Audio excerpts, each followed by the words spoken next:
Because I have principles.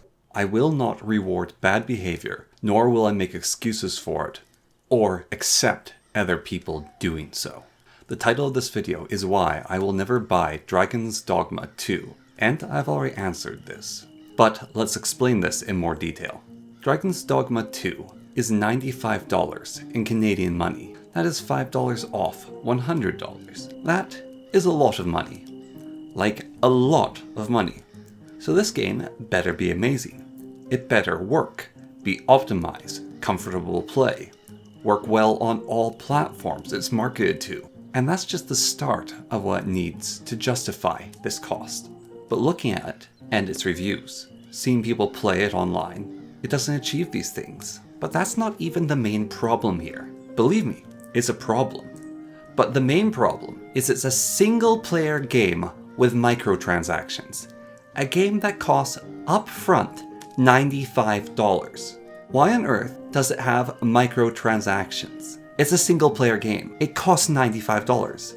I say that again just because of how absurd that is. Now, in defense of this, you may well have read from its reviews, is, well, you can choose not to buy these microtransactions. 3 games I've played, a lot of. First is called Legendary Wars. It's a free iOS single-player game. I had it on my iPod Touch when I was about 13. In this game, you have little soldiers that walk towards enemy soldiers. It's a very simple lane battle game. You can buy upgrades to these soldiers with the 2 in-game currencies, gems and moonstones. Gems you just get from doing ordinary battles, and moonstones you get from beating bosses. The difficulty of the game continues to amp up, and so you need to continually upgrade your soldiers. Now, how this game is monetized, because it's a free iOS game without any ads in it, is you can go to the in-game store and you can buy gems or you can buy moonstones. The game's completely playable without doing this. It just takes grinding. That's it. You just have to grind a little more to do it. It's a kind of enjoyable, fun game, and it's got a funny story.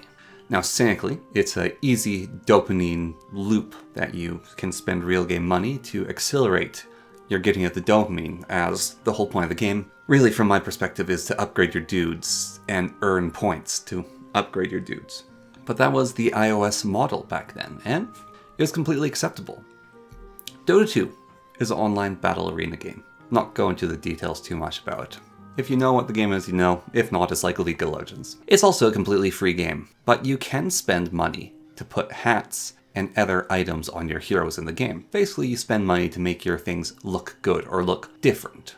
I've played this game for over 2,500 hours, and I actually have spent money on it, because I like the cool hats, and I tell myself that, well, I've spent near to 3,000 hours on this game, so why not spend a little money on it to support the game company, you know?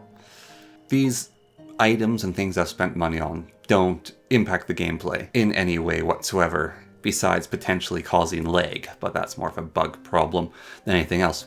This model of monetization is also perfectly acceptable. Now, I myself am disappointed in me for spending money on this game, but that's on me and not on Valve. So yeah, this model is acceptable.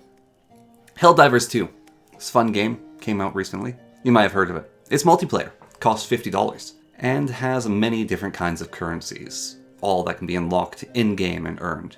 Now, you can buy one of these in-game currencies called super credits with your real money to unlock battle pass things that let you buy items with other in-game currencies that you can't spend money on. Now, the super credits can be also gotten just by playing the game, and yeah, you can grind for them, but honestly, I'm not a fan of this model. Now, the argument you can make for it is that Helldivers 2 being a live service, they have servers they're running, and they're constantly working and updating the game. And so, to keep those maintenance fees up, besides the initial price of actually buying the game, is these microtransactions that'll happen every once in a while. And this has been a long time a multiplayer game model, which is the harsh reality that these game servers do need money to keep them constantly going. And so, if a game is multiplayer in the manner that this one is, which can't really be hosted locally, then one does need to have some way to earn a constant cash flow. And it is what many people consider a very reasonable way to do online monetization, especially considering most of it can be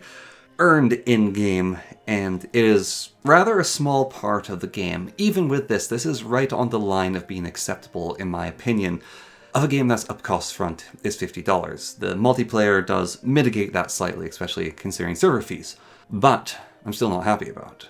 Dragon's Dogma's microtransactions are, from what I can tell, for almost everything within the game. If you want to change your character's appearance, or get some sort of special money, or get extra special looking hats, to that extent from what I've seen of the Steam DLC.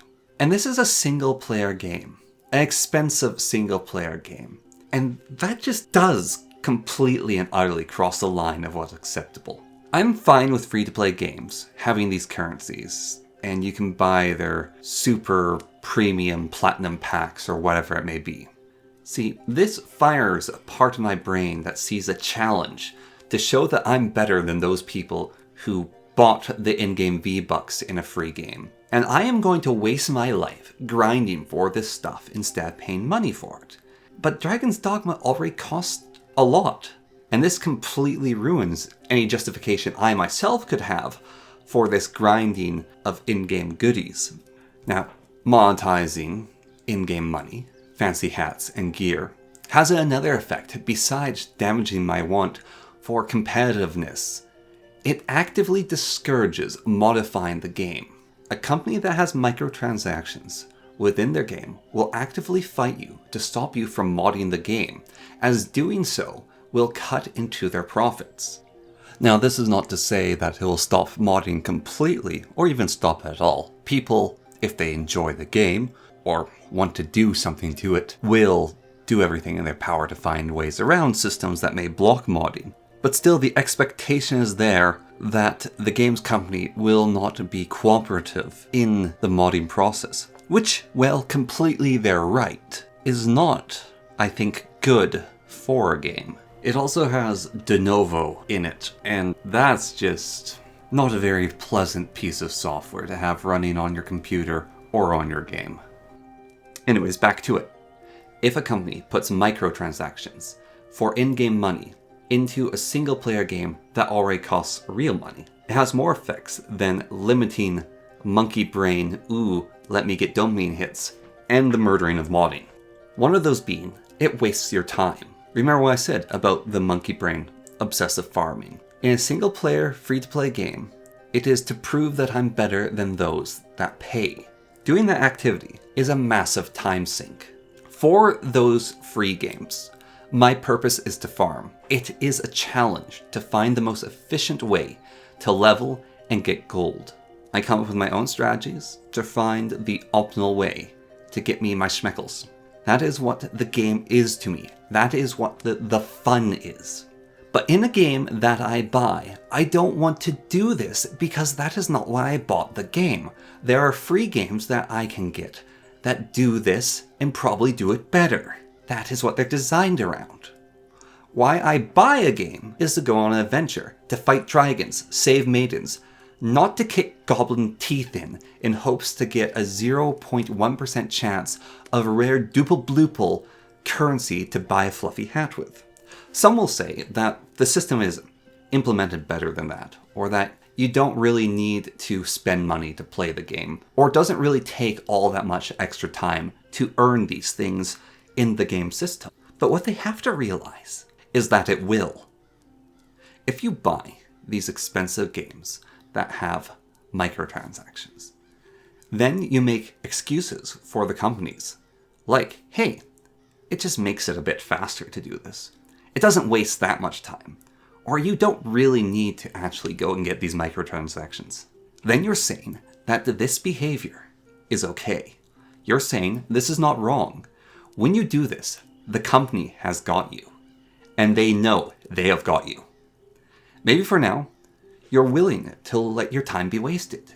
You can stomach the mildly aggressive monetization of your game. You've played the game, and it's fun. Come on, guys. It's not that bad.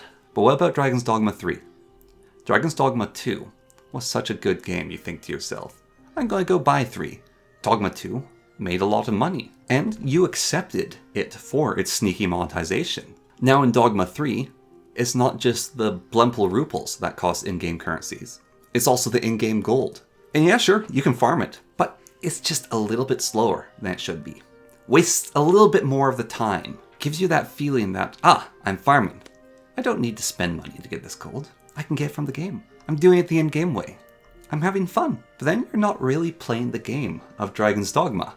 You're playing something else. It's just not actually a good game. Imagine if in Dark Souls, you could pay money to get souls. $2 for 2,499 souls. Well, all the monsters and enemies would probably drop just a few less souls, and everything would just be made that bit stronger, that bit more unfair. Not hard, but unfair to beat. Just to nudge you into buying those souls. Come on, spend money.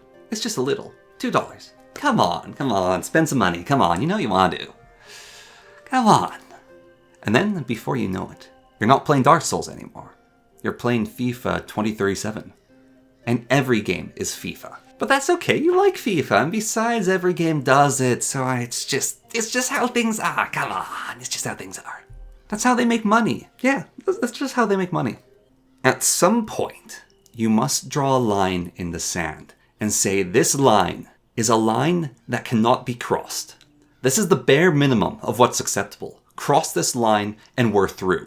This applies to all things in life, and it can be renegotiated. But there is the risk to this, because every time you renegotiate, it lets people know you're willing to renegotiate. And if you don't even do that, if you just let people cross the line without consequence, then you're letting them know that you will not stand your ground.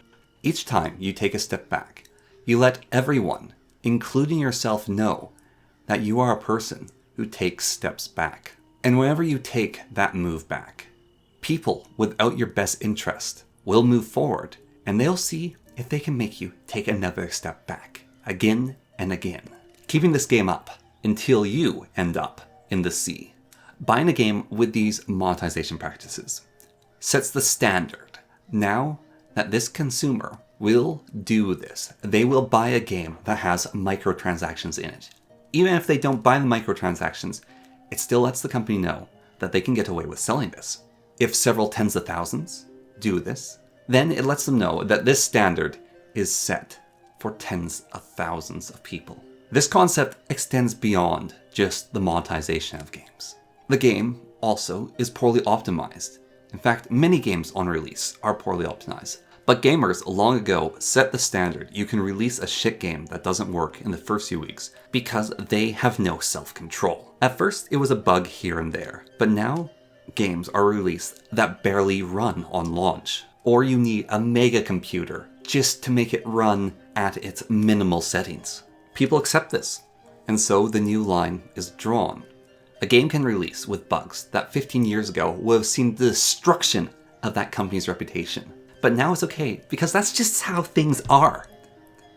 If a company's game has a ludicrous price tag, there better be a ludicrous quality. There is no excuse for the game being shit. But they are shit anyways, because we let them become this way. We let companies get away with saying, we don't care about this game, we want your money. We let games become no longer art. We let games become no longer fun. Just facsimiles of things we once liked. And again, it comes back to the buyer. The gamer buying these pieces of garbage. Games being buggy, games being bad, not fun. That's a line that has been walked over and drawn time and time again. But the line on monetization, well, that's been shaky. It's been tested. It may have already been crossed a few times. I, getting Helldivers, may have crossed that line ever so slightly. But Dogma, I have to stand, unless in the future I want to be paying $5 for every hour of Baldur's Gate 4 I want to play. This line can't be crossed. And that's what it comes to. The poor optimization, the buggy releases, the anti-cheat in single-player games. That should honestly be why I will not buy Dragon's Dogma 2. But no, it's because of the monetization. A new precedent is being tested. A new attack on the walls has started. A new line is attempting to be crossed. And I will not let that happen. Not for me. I don't want every game to becoming farming, grinding, boring hell. Quality has been excused, even though it really shouldn't have. But this will not be. This is why I will not buy Dragon's Dogma 2, and why you shouldn't buy either. And maybe we can also try to reclaim some of the ground that was lost on game quality and performance while we're at it.